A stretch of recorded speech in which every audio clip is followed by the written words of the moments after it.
മനീഷയ്ക്ക് വാർഷികാഘോഷങ്ങൾ പറയാന്ന് പറയുന്നത് എനിക്ക് വളരെ ഔപചാരികതയോടെ ചെയ്യാൻ പറ്റുന്നൊരു കാര്യമല്ല. ചെനക്കലുള്ള മനീഷ കലാകായിക വേദി എൻ്റെ കുട്ടിക്കാലത്തിൻ്റെ ഒരു ഭാഗമാണ്. മനീഷയും മനീഷയുടെ ഏട്ടന്മാരും എന്നുള്ളതാണ് നമ്മുടെ മനസ്സിലേക്ക് ആദ്യം വരിക.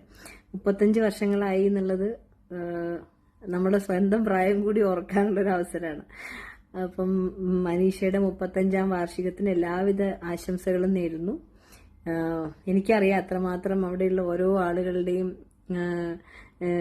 ജീവിതത്തിൽ സന്തോഷം കൊണ്ടുവരുന്നതിൽ മനീഷയ്ക്ക് എത്ര പങ്കുണ്ട് എന്നുള്ളത്. അതേപോലെ തന്നെ ഇനിയും എല്ലാവരും ഇങ്ങനത്തെ കൂട്ടായ്മകളൊക്കെ വളരെ കുറഞ്ഞു നിൽക്കുന്ന ഒരു സമയമാണിത്. ആ ഒരു സമയത്ത് ഇത്തരം സംഘടനകൾക്ക് വലിയ പ്രസക്തിയുണ്ട്. അപ്പം ഒരുപാട് സ്നേഹം, സന്തോഷം, സമാധാനം ഒക്കെ സമൂഹത്തിൽ പരത്താൻ മനീഷയ്ക്ക് ഇനിയുള്ള വർഷങ്ങളിലും കഴിയട്ടെ എന്ന് വളരെ ആത്മാർത്ഥതയോടെ ആശംസിക്കുന്നു.